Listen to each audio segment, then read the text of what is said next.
మన జీవితాల్లో కలిగే మన జీవితాల్లో కలిగే ఆ మార్పులేంటి అని చూస్తే పరిశుద్ధ గ్రంథమైన బైబిల్లో వాక్యాన్ని జీవాహారంతో పోల్చింది.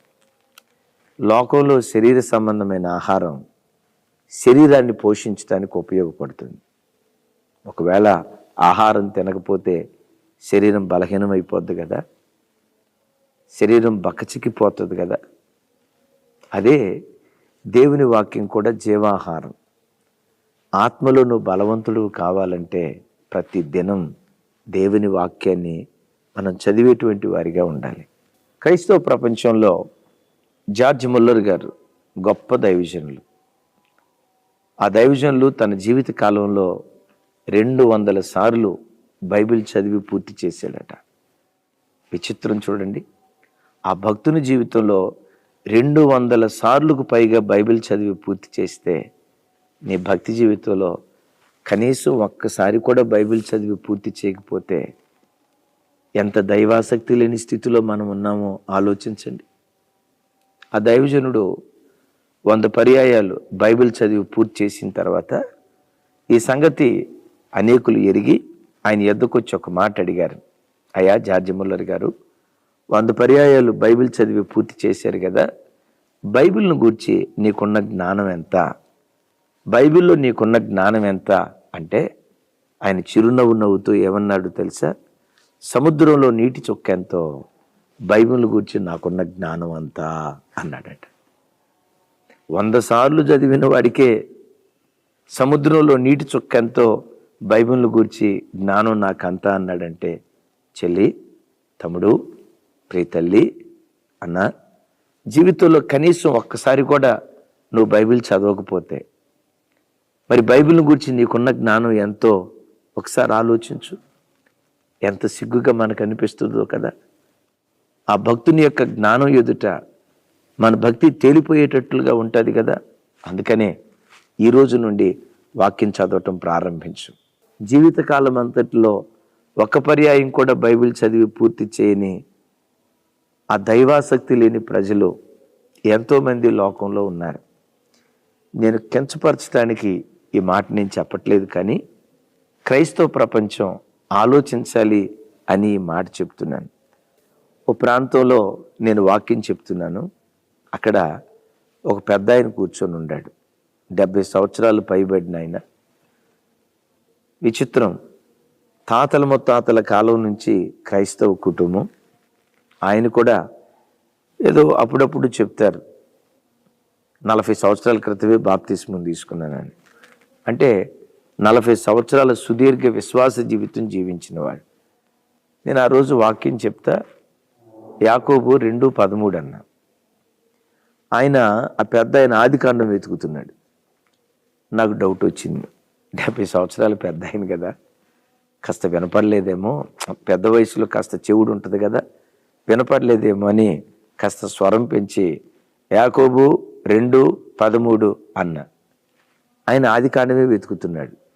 ఇక అప్పుడు నాకు కన్ఫర్మ్ అయింది, ఈయనకి డెఫినెట్గా చెవుడే ఉందిరా, చెవుడు కూడా బాగా తారాస్థాయిలో ఉన్నట్లుంది, అందుకని వినపట్లేదని ఈసారి పెద్దగా యాకోబు 2:13 అన్న. ఆయన నా వైపు చూసి, అయ్యగారు, ఎందుకు అయ్యగారు అంత పెద్దగా చెప్తారు, మాకు వినపడదనుకున్నారా అన్నాడు. అరే, వినపడదనుకున్నారా అని అంటున్నాడు, వినపడుతుంది అంటున్నాడు, మరి ఆదికాండం వెతుకుతున్నాడని నేను చూసి ఆయనతో అన్నా, అయ్యా ఆదికాండం వెతుకుతున్నారు ఏంటి అయ్యా అన్న. ఆయన నా వైపు అంతే సీరియస్గా చూసి అంటాడు, యాకోబు ఉండేది ఆదికాండంలోనే కదండి అంటున్నాడు. విన్నారా? యాకోబు ఉండేది ఆదికాండంలోనే కదండి. నేను యాకోబు 2:13 అంటే ఆదికాండం వెతుకుతున్నాడు. అంటే క్రొత్త నిబంధనలో ఒక యాకోబు భక్తుడు ఉన్నాడని, ఆ యాకోబు ఒక పత్రిక రాశాడు అన్న ఆ దైవికమైన జ్ఞానం చూడండి. ఈ కాలంలో కూడా చాలామంది క్రైస్తవులు, అందరూ అని చెప్పను, అనేక మంది క్రైస్తవులు వార్తాపత్రికలు చదవటానికి చూపించినంత ఇంట్రెస్ట్, వారపత్రికలు, వీక్లీ మ్యాగజైన్స్ చదవటానికి చూపించినంత ఇంట్రెస్ట్, మెసేజ్ వస్తే చాలు వెంటనే కళ్ళట్లా తిప్పి ఏమొచ్చిందా మెసేజ్ అని వాట్సాప్ చూడటానికి చూపించినంత ఆసక్తి కొంతమంది ప్రజలు దేవుని వాక్యాన్ని పట్ల ఆసక్తి చూపించలేకపోతున్నారు. దేవుని వాక్యం అనే ఆహారం ఒక క్రైస్తవుడు భుజించకపోతే ఏం జరుగుతుంది? ప్రతిరోజు వాక్యాన్ని భుజిస్తే ఏం జరిగింది? చూడండి, ఏవేలు గ్రంథం 2వ అధ్యాయం 18వ వచనం. మేతలేక పశువులు బహుగా మూలుగుచున్నవి, మేతలేక పశువులు బహుగా మూలుగుచున్నవి, ఎడ్లు మందలు మందలుగా కూడి ఎడ్లు మందలు మందలుగా కూడి ఆకలికి అల్లాడుచున్నవి, ఆకలికి అల్లాడుచున్నవి, గొర్రె మందలు చెడిపోవచ్చున్నవి, గొర్రె మందలు చెడిపోవచ్చున్నవి. విన్నారు ఈ మాట? మేత లేక గొర్రె మందలు చెడిపోవచ్చున్నవి, చెదిరిపోవచ్చున్నవి కాదు. విన్నారు ఈ మాట? చనిపోవచ్చున్నవి కాదు. వ్రాయబడిన మాట, గొర్రె మందలు చెడిపోవచ్చున్నాయి. గొర్రెల మంద లేక గొర్రె మంద దేనికి గుర్తు? గొర్రెల మంద సంఘానికి గుర్తు. గొర్రె ఒక్కొక్క విశ్వాసికి గుర్తు. ఎందుకు అనేక మంది విశ్వాసుల ఆత్మీయ జీవితం చెడిపోతుంది?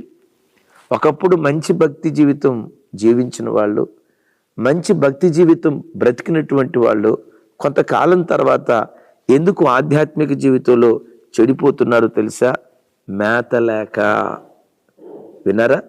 మేతలేక. మేత లేకపోతే, ఏ సంఘంలో బలమైన వాక్యపు మేత దొరకదో, ఏ దైవజనుడు దేవుని దగ్గర కనిపెట్టి సంఘానికి బలమైన మేతను అందించడో, ఆ సంఘంలో ఉన్న గొర్రెలు చెడిపోవటం ప్రారంభిస్తాయి. యవనస్తులు చెడిపోవటం ప్రారంభిస్తారు. మేత లేక గొర్రెల మంద చెడిపోతుంది అంటాడు భక్తుడు ఇర్మియా. విలాప వాక్యాల్లో మేత లేకపోవటాన్ని బట్టి ఏం జరిగిందో మాట్లాడుతూ అంటాడు. విలాప వాక్యాలు 1వ అధ్యాయం 6వ వచనం. సియోను కుమారి సౌందర్యం అంతయు తొలగిపోయిను, దాని అధిపతులు మేతలేని దుప్పుల వలె ఉన్నారు, వారు బలహీనులై తరుము వారి ఎదుట నిలవలేక పారిపోయిరి అంటాడు. విన్నారు ఈ మాట? సియోను కుమారి సౌందర్యాన్ని కోల్పోయిందట. ఎందుకో తెలుసా? వాక్యమనే మేత భుజించకపోవటాన్ని బట్టి. ఈ వాక్యం వింటున్న దేవుని బిడ్డ, ఒకప్పుడు నీ భక్తి జీవితంలో నీవెంతో సౌందర్యం కలిగిన వాడివి. పరిశుద్ధత అనే సౌందర్యం, సాత్వికము దీనత్వం అనే సౌందర్యం, ఆభరణ భూషితురాలిగా ఒకప్పుడు దేవుని సన్నిధిలో నువ్వు కనపడుతూ ఉండేదానివి. సౌందర్యం కోల్పోవటానికి కారణం ఏంటో తెలుసా? వాక్యమనే మేతను భుజించలేక. ఎంత సౌందర్యం కలిగి ఉన్నారంటే, జింక లేక దుప్పి ఎంత సౌందర్యంగా ఉంటుందో. బైబిల్లో దుప్పిని అందానికి సౌందర్యానికి ప్రతీకగా వాడతారు కదా. ఆ సౌందర్యం అంతా కోల్పోవటానికి కారణం మేత లేక అంటాడు. తర్వాత వారు బలహీనులైపోయారు. ఆధ్యాత్మికంగా బలహీనులై దుష్టుడైన సాతానుని ఎదిరించలేక వీళ్ళు పారిపోతున్నారు మాట్లాడుతున్నాడు.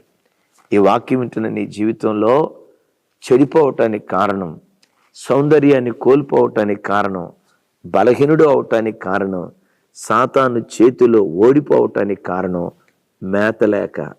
ఏ మేత? నేను ఇంట్లో దొరికే చికెన్ బిర్యానీ గూర్చి కాదు, మటన్ బిర్యానీ గూర్చి కాదు తమ్ముడా. మన ఇంట్లో వాటికి ఏం కొద్దివేం కాదు. దేవుడు గిన్నె నిండి పొంగి పొర్లేటట్లుగా ఆశీర్వదించాడు. ఆ మేత గూర్చి కాదు. వాక్యపు మేత లేక గొర్రెల మందలు చెడిపోతున్నాయి. ఎవరు తమ్ముడు? ఎందుకు ఆధ్యాత్మిక జీవితం గాడి తప్పుతుందో తెలుసా? ఆత్మీయ సౌందర్యాన్ని ఎందుకు కోల్పోతున్నావో తెలుసా? వాక్యమనే మేతను భుజించక నడుంగట్టుకో, పౌరుషం తెచ్చుకో. ఈ రోజు నుండి అయినా ప్రతి దినం దేవుని వాక్యాన్ని చదవటం ప్రారంభించు. దేవుని వాక్యాన్ని చదివితే ఏం జరిగిద్దో, చదివిన ఒక వ్యక్తి జీవితం ఎలా మారిపోయిందో చూడండి. యేస్కేలు గ్రంథం 3వ అధ్యాయం 1వ వచనం నుంచి 3వ వచనం వరకు. మరియు నాతో ఎలాగూ సెలవిచ్చెను, నరపుత్రుడా, నీకు కనబడిన దాన్ని భక్షించుము, ఈ గ్రంథమును భక్షించి ఇశ్రాయేలీయుల యొద్దకు పోయి ఆయన ఆ గ్రంథము నాకు వినిపించి తినిపించి నరపుత్రుడా, ఆ, నేనిచ్చుచున్న ఈ గ్రంథమును ఆ, ఆహారముగా తీసుకొని దానితో నీ దానితో కడుపు నింపుకొనమని సెలవీయగా సెలవీయగా నేను దాన్ని భక్షించి తిని. అది నా నోటికి తేనె వలె మధురముగా ఉండెను. ఆమేన్. విన్నారు ఈ మాట? ఈ మాట భక్తుడైన యెహెజ్కేలు మాట్లాడుతున్నాడు. యెహెజ్కేలు అనగా యెహోవాయే నా బలం అని అర్థం, లేక యెహోవా బలవంతుడు అని అర్థం. యెహెజ్కేలు బబులోను దేశంలో దేవుని కొరకు బలవంతుడిగా బ్రతికాడు. ఎక్కడ కాలు జారకుండా ఓ రోషం కలిగిన వాడిగా దేవుని కొరకు నిలవబడ్డాడు. కారణం ఏంటో తెలుసా? దేవుని వాక్యాన్ని భుజించిన వాడు యెహెజ్కేలు. పరిశుద్ధ గ్రంథమైన బైబిల్లో మనం చూస్తే యెహెజ్కేలుతో దేవుడు అంటాడు, యెహెజ్కేలు, ఈ గ్రంథమును ఆహారముగా తీసుకో, దీనితో నీ కడుపు నింపుకో. ఏ పుస్తకాన్ని ఇచ్చాడు? ఆ రోజుల్లో బైబిల్ లేకపోయినా ధర్మశాస్త్ర ప్రతుల్ని ఇచ్చాడు. ఈ కాలంలో యెహెజ్కేలుకు లేని భాగ్యం దేవుడు మనందరికీ దయచేశాడు. ఈ పరిశుద్ధ గ్రంథాన్ని దేవుడు నీ చేతులకిచ్చి నీతో ఈరోజు మాట్లాడుతున్నాడు. ఈ గ్రంథమును ఆహారముగా తీసుకో. ఆహారము అని అనటంతో క్రమం తప్పకుండా 3 పూట్ల తీసుకుంటాడు. ఉదయం టిఫిన్, మధ్యాహ్నం భోజనం, రాత్రి డిన్నర్. టైం ఏమైనా తప్పిందా? గ్లాసులు పగులుతాయో ప్లేట్లు పగులుతాయో దేవుడికే తెలుసు కదా. అంటే సిస్టమేటిక్గా ఎట్లా తీసుకుంటామో ఆహారం, వాక్యాన్ని కూడా ప్రతి వ్యక్తి క్రమం తప్పకుండా చదివేటువంటి వాడై ఉండాలి. ఆహారంగా తీసుకోమంటున్నాడు. దానిలో ఉన్న రెండవ మర్మం ఏంటంటే, ఆహారం తినే ఏ వ్యక్తి అయినా ఆతృతగా ఆకలితో తింటాడు. వాక్యం చదివేటప్పుడు ఎప్పుడు నీ గుండెల్లో ఒక ఆకలి ఉండాలి. విన్నావి మాట? ఎప్పుడు నీ గుండెల్లో వాక్యం చదివేటప్పుడు ఆతృతగా దేవుని వాక్యాన్ని మనం చదివేటువంటి ప్రజలుగా ఉండాలి. యెహెజ్కేలు అలా వాక్యాన్ని ఆహారంగా తీసుకొని దానితో తాను కడుపు నింపుకున్నాడు గనుక యెహెజ్కేలు దేవుని కొరకు ఎలా బ్రతికాడో తెలుసా? దేవుని కొరకు బలవంతుడిగా బ్రతికాడు. అవును, వాక్యం చదివేవాడు బలవంతుడు, వాక్యాన్ని ధ్యానించేవాడు బలిష్ఠుడిగా దేవుని కొరకు బ్రతుకుతాడు. అందుకనే జకరియా గ్రంథంలో ఓ చక్కటి మాట రాసి ఉంది. 9వ అధ్యాయం 17వ వచనం. వారు ఎంతో క్షేమముగా ఉన్నారు, ఎంతో సొగసుగా ఉన్నారు, ధాన్యము చేత యవనులను, కొత్త ద్రాక్షారసము చేత యవన స్త్రీలను వృద్ధి నొందుదురు. విన్నారా? వారు ఎంతో సొగసుగా ఉన్నారు, వారు ఎంతో క్షేమంగా ఉన్నారు, వారు ఎంతో వృద్ధి పొందుచున్నారు. దేని చేత? ధాన్యము చేత. ఏ ధాన్యం? వాక్యం అనే ధాన్యం చేత. యవన తమ్ముడు, వాక్యం అనే ధాన్యాన్ని ఆహారంగా ప్రతిరోజు తీసుకో. సొగసైన వాడిగా బ్రతుకుతాం, క్షేమంగా జీవిస్తాం. వాటికి మించి రోజు రోజుకు వృద్ధి పొందేటట్లుగా దేవుడు కృప చూపిస్తాడు. ఒక చిన్న మాట, ఈ సంవత్సరం పూర్తి అయ్యేలోపు దేవుడు బలపరిస్తే కనీసం 2 పర్యాయాలైనా బైబిల్ చదివి ఎందుకు మనం పూర్తి చేయొద్దు? కనీసం 2 పర్యాయాలైనా బైబిల్ చదివి ఎందుకు పూర్తి చేయొద్దు? దీన్ని ఆహారంగా తీసుకో. యెహెజ్కేలు లాగా ఈ పాపలోకంలో బలవంతుడిగా దేవుడు నిన్ను నిలవబెట్టునుగాక. ఆమేన్. చిన్న ప్రార్థన చేస్తాను. తండ్రి, ఈ దినం వాక్యం విన్న ప్రతి బిడ్డ వాక్యాన్ని ఆహారంగా తీసుకొని ఆ వాక్యం అనే ఆహారంతో క్షేమంగా సొగసుగా వృద్ధి పొందినట్లుగా సహాయం చేయండి. నిండు మనసుతో దీవిస్తూ యేసు నామములో పొంది ఉన్నాం తండ్రి. ఆమేన్. కృపా సమాధానములు ప్రతి బిడ్డకు తోడయుండును గాక. ఆమేన్. Thank you.